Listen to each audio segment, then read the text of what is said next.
Hey, what's up guys? So today we're going to be talking all about misprint and error Yu-Gi-Oh cards that made it into the wild because these are supposed to be thrown away at the factory, but some of these have actually sneaked into packs. We're also going to be taking a look at some super rare ones, like this entire Exodia set with no name. The name is not printed on these because some cards are printed in multiple different stages. Now, this is also kind of going over how to determine the value of your misprinted Yu-Gi-Oh card. This one was actually sent in via Instagram. He's like, yo, what is this worth? And the thing is, it all depends on what someone is willing to pay for it because each misprint is usually a little bit different. And also you have to look at how rare the misprint is as well as what the card is normally. Sometimes you can double and even triple or even quadruple, or you can go up to insane amounts of pricing when you look at some of these misprinted Yu-Gi-Oh cards. Now, some of the misprints in Yu-Gi-Oh, they're very minor. Sometimes it'll be like the card is off center with the printing of the name, like you can see with the Sky Striker Ace Kagari over here. It's just not centered over here perfect.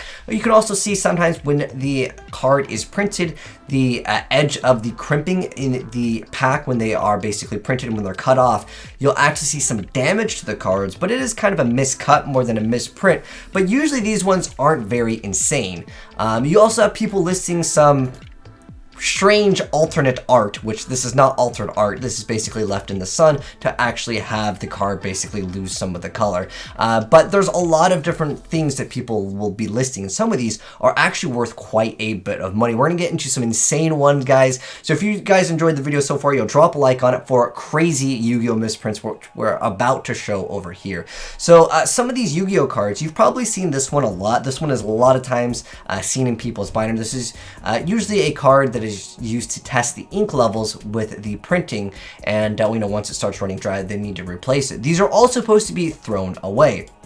But some of these are even more rare, with the Eye of Anubis still printed in the bottom over here. You can see how much these actually sold for. This is a listing that has actually ended. So there are a lot of people that will be on the lookout for these misprints. So don't think that, you know, my misprint's only worth like, you know, 20 bucks or something. Some of these misprints are super rare. And we're about to show you guys some really rare ones. But you can see next to it like a normal Yu-Gi-Oh card, what the heck this one is. I've never seen one of these in real life, and I've seen a lot of crazy Yu-Gi-Oh cards. I've even seen one of the ones that is worth thousands and thousands of dollars. Now this one over here is worth a couple $100. Again, it all depends on your misprint. Sometimes you're looking at maybe double the price if it doesn't have like a name. A lot of times it really just depends on the Yu-Gi-Oh card. If it's a card that people will be wanting to use, then yeah, it is worth more. Most of these, by the way, guys, are not tournament legal because of cards like you would have to say the name of a card. With like Mind Crush, you can't say, oh, this doesn't count as Gladiator Beast Murmillo. In fact, the card effect can't even be read here, but they are just more interesting in collector items at the end of the day. But this one is really interesting. You can see this Gladiator Beast Murmillo over here, and even the back of it has that like test over here for the colors. But this one's got some extra secret rare foiling. This is a LCGX, so not the most sought after version of Murmillo. Again, it really comes down to the version of the card that people would most likely want. Usually it's the highest rarity or the most expensive variant of the card, but this one actually sold for quite a bit as well. And again, it's just trying to give you guys some type of idea on what some of these can be worth. But overall, most of the times with these like miscut Yu-Gi-Oh cards, like I mentioned before, where this one, some of the cards will even be cut off, which we'll show off later here, they're usually not that sought after. People are looking for more interesting ones. Like this one is very interesting to look at. And again, this one sold for 300 bucks, which is really cool. And then you also have some of these more rare ones, and this occurs in OCG and TCG, where you have these cards that are printed where they have multiple stage processes where they would be printed. They normally have one print, and then they'll have either the text printed separately, or even with ultimate rares, you'll see this quite often where they don't align perfectly. But this one actually has a different card in the foiling process. This is a Gore's Emissary of Darkness on top of a Stardust Dragon. You can see we lost some of the Stardust artwork because the Gore's was actually placed on top. Now, it doesn't have the full artwork of the Gore's. It has the secret rare foiling of the Gore's, and this one sold for 300 bucks, and that is pretty cool. So you also have to look at, usually TCG is more sought after than the OCG, but I would say there's a lot less OCG ones. I think that they maybe check a little bit harder. I've seen a lot more misprinted TCG cards, but generally the TCG ones tend to sell for more. It's just how it goes. But again, some of the cards are worth a lot of money. This is actually one of the most expensive one, and this one has actually came back for a $10,000 listing. We have multiple $10,000 cards here that are being listed. Now this one did sell for $4,000, so this one, you really can't tell. I've seen one of these in real life, so there is more than one, because the one I saw wasn't actually in this graded like thing, because you really can't see it too well. If you can't see it, open up this video in HD and you might need a magnifying glass. But there is a Jinzo behind this morphing jar. It's very, very faint. You can't really tell in this picture, or obviously not in the back. This is the only picture that you can kind of see it in. You would need to really see this in real life to actually be able to really see the Jinzo. But if you can make out, there is the head of the Jinzo right there where my mouse cursor is. And this one is worth a lot of money. So really what it comes down to is, one, of course, graded cards are usually going to be worth more than others. But on top of that, it's a TP2. This is really old, and on top of that, it's in really great condition. Usually anything LOB, especially with first ed, obviously TP is not going to be first ed, but the thing is that if you have first edition, that significantly increases the value of a lot of the older cards because they haven't had multiple printings. Some sets have had multiple printings of, but specifically, like if you look at Ghost Rare First Stardust Dragon, look at the price of that card. A lot of packs maybe not have had a first edition print that was large enough, or they were only available during sneak peek, like the Duelist Genesis, and there's some other sets like that where they're just a lot more expensive. Now this one is a little bit more common of a misprint, but anyways, a lot of these can double up in value just because of the misaligned. Now this one's kind of small, but it does look pretty cool. It makes it kind of a cool 3D effect with the levels. So what's happening with this one is you can only really see it really well in this picture over here, but basically the ultimate rare foiling process is basically different, and it just wasn't aligned properly, so it got stamped. And usually these are discarded. Again, they're supposed to get rid of any of the cards that normally have these errors in the printing, but this one made it through, and this one's not that extreme. I've seen the ultimate like completely shifted off, like halfway off the card, and that looks a lot more interesting. But again, Trishula is a card people would be using, and this one probably can be played in tournaments too. So sometimes people also look at that to determine the pricing. But usually when they are off-centered, you can maybe look at about double the value of your card. So whatever the normal value, like it's a $10 card, it could be worth 20 bucks because of a misprint. But this one, again, is just a really good card in general. Now this one is very interesting. This is a $2,000 Blue Eyes that actually did sold. It says Extreme Foil Shift. So again, it's that foil process like we had, but this one's a lot more like, it's definitely a lot more dramatic over here, where it's just like the center of the card. It doesn't have the printing done correctly. And again, depending on how rare the card is and how old the card is, that can significantly increase the value. This one sold for $2,000. So remember that morphing jar that we looked at, someone else is relisting it, has a different grade, so it might be a completely different morphing jar, but this is the only one that's currently on, and it's one of the most rare ones that is like, it's such an old card, and it's such good condition. A 9 is, you know, obviously really good. But this is the same Jinzo one. This one's listing for $10,000. That is insane. Is it worth it? I don't know. I mean, someone bought it for $4,000. Over time, sometimes Yu-Gi-Oh cards can be a good investment, simply due to, of course, the card just being old and collectors aren't looking for it. The next one over here, this one's listed for $4,000. It is a Giant Rex that has the prismatic misprint error. So that's pretty awesome. Again, $4,000 is quite a bit of money for Giant Rex. It doesn't have that nostalgic value like, for example, a misprinted Yadagarasu or something, but at the end of the day, it is still obviously very rare, and it just would be a one of a kind. Like no one else would have that, which is quite cool as well. And again, some of the cards, if they're in $1,000 range, you really just got to find the right person willing to spend the money. Now this one is a tri-horned dragon, where the foiling is going to be a reverse over here. So this one has a ultra name, and reverse. So it's like a double misprint over here. This guy's trying to get $10,000 for it. Again, is it worth it? Depending on the collector. But if you guys don't know what that is here, let me show you guys. So the name is in ultra right there, and it is in reverse. So normally the foiling goes from a certain direction. This one is in the opposite direction, and it also is bleeding through. The bleeding through like misprint, you can see this on a lot of cards. It's not the most rare thing, but it's more so that the reverse foiling did happen. So the card was basically turned around, but it still has the misprint on the ultra name. You saw this with a lot of cards. Sometimes you would see the name would be in secret rare, but the card would be ultra rare, or even a rare card could have this. But anyways, yeah, the guy's asking for $10,000, and really what it comes down to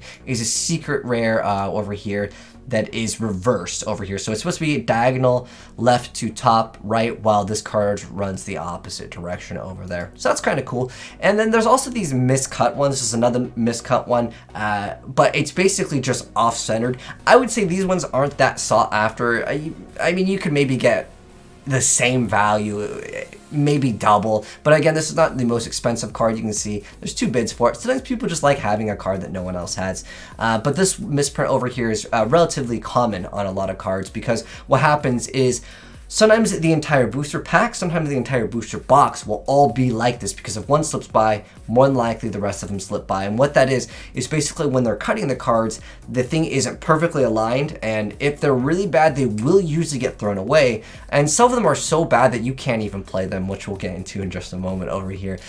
So this one is actually a very interesting misprint over here. So this one is, instead of getting 6 cards in the dupo over here, someone's actually getting 10 cards. So that's really cool that you're getting multiple promos in one. I haven't seen this misprint. I'm actually kind of curious to see where this one goes in terms of its price. But again, if you open it up at the end of the day, it's still going to be more than likely the same cards. I doubt that there would be any misprint inside, but you never know. I mean, you'd have to open it, which would maybe ruin the entire value, because again, the whole point of this is there's multiple cards inside of a promo pack that's not supposed to. But that's like the first time I've ever seen one of these. Now this one is very interesting. You might be thinking, oh, he just cut the card. No, this is actually, this is the same thing with Absolute Zero. A lot of these had this problem. Basically, when they got printed, they were just cut off really wrong. This is, again, one of those miscut Yu-Gi-Oh cards. You can see where, I'm pretty sure this is supposed to be for the heat to seal it, and it's just like so wrong. And then on top of that, this is, I mean, you obviously really couldn't play this. You can't even fit it properly in a sleeve. And this one over here, it's set to 45 bucks. It's probably pretty rare. I have not actually seen one, but the thing is that you also have to look at, you know, are people willing to purchase this with your misprinted Yu-Gi-Oh card? The best way that you can really kind of determine the price of some of your misprints is just to go look at the completed listings on eBay and see what they're selling for, or you can visit any other website, but see completed listings versus what people are trying to get. You could try listing it for thousands and thousands of dollars, and if it doesn't sell, hey, you're not out of luck. You can just relist it for a little bit lower and just keep on doing that, because these really require the right buyer. Now this one is another more common misprint, and this is another one where I'd say not that many people are interested in these types of misprints, but this guy over here, he's trying to get $300 for this. I mean, I've seen a lot of people when they see these misprints are like, I could just take some, scissors and cut it off like that. But the point is that it is technically an error, and you can, especially if you have the bottom piece over here, it is kind of cool. But at the end of the day, again, this couldn't be used, and it's not as, I would say, sought after. Now, he's trying to get $300 for it. Will he get it? Again, I don't know. Now, I've seen a lot of these misprints. They're called test print Yu-Gi-Oh cards, and this one is being listed. This one's not that extreme because it doesn't have like the Eye of Anubis, nor is it secret rare. I've actually owned one of these that was secret rare, and I got about $100-ish for mine. But looking at it now, it's actually worth a lot more. But again, sometimes it's really hard to kind of gauge when there's not only no listings of the card, but I would always say try to list it for like a very high value and start slowly lowering it time by time if it doesn't sell, because that way you're still trying to get the most out of your buck. Versus, I mean, if you want to list it there and just have people bid on it, that can also kind of work. but you know, you might actually lose out on value because it just doesn't generate enough hype or not enough people see it. But looking at other misprints, this is what I really recommend you guys to do, is to go ahead and check those completed listings. So I just want to show off like some of the highest Yu-Gi-Oh! Misprints that are available right now, as well as kind of looking at the completed listings. So these are completed listings. Again, the Morphing draw we actually showed off. This one over here is they accepted the best offer, which I've actually never heard of wavy Yu-Gi-Oh! Cards, but I've seen a few listings with this. So this is a wavy Blue Eyes, which is what it's listed at. And I have no idea what this sold for. It was listed, it technically says sold, but it was accepted best offer. I'm not sure if that was the best offer, if that was his original listing, someone accepted it for a little bit lower value of it. But it probably sold for a few $1,000s considering that's what it was listed. It says best offer accepted. Again, I'm not sure if we can see that information if it was accepted. But there's also another misprint, Mystical Space Typhoon. This is another one of those cards where, again, it's older, plus it has like something insanely cool to look at. So I'm gonna go and show off this one as well. Some of these are very hard to see. Like you really need to see it in person. So it has that card imprinted on it. And again, most of the time with these, they're very difficult to tell. Like with the Morphing jar, it's very, very difficult to tell without looking at it in person, because obviously it's in a sleeve and then it's got that hard shell on it, and then you have to take the picture, and the quality is just kind of lost here. But you know, those are really cool, insane misprints over here. But yeah, make sure you go ahead and check the completed items and the sold items. And some of these are really crazy. Like, I've never seen one of these. These are quite rare. This one sold for $700 over here. You can see there's 30 bids. So there are a lot of people out in the market looking to buy these one-of-a-kind. Unfortunately, this one's damaged too, and it sold for that much. That's pretty cool, though. That's again... that's where all the ink levels ran out, and besides like those two colors perhaps, and it's a secret rare and it doesn't even have the Eye of Anubis. So like I've seen this was a rare one. So this is it was one of those test print cards. I actually still have one. Oh, this is a secret rare one. It says 2X Sparkle. Oh, is this two of them? Huh, okay. Well, like, I've seen this one before. I've seen both of these before. I owned one of these. I owned one of these that was the more rare version, because there's multiple versions of test print cards. Okay, so let's get into this. So test print cards actually have multiple rarities as well. So you have your normal card. You can have it say first edition. You can also have it have the Eye of Anubis. And there's two different colors of the Eye of Anubis. There's the gold one, and there is the silver one. That determines if it's first ed or not. But sometimes you'll get a first ed that's not supposed to be first ed because of the color of the Eye of Anubis, and they're just mixed up. It makes it even more of a misprint, but again, these are all supposed to be discarded, and you'll see, oh, okay, this one was another buyer accept. This is where, again, it depends on how dramatic. This one's not even in good condition, but you can see the 5-headed dragon over here has a little bit of a misprint. So sometimes these are worth more than double. Again, it comes down to the card being a lot older, and on top of that, there are even crazier misprints. Like, I actually owned 2 of these at one point, and the craziest part is I got rid of mine for like 50 bucks, and I just didn't know. And the thing is that check on eBay. That's the best way, because lots of other websites just won't list misprints like for things for sale. But check out the completed listings. This is a first ed Rainbow Dragon with Neos obviously on the picture. That's not Rainbow Dragon, so that's another crazy misprint.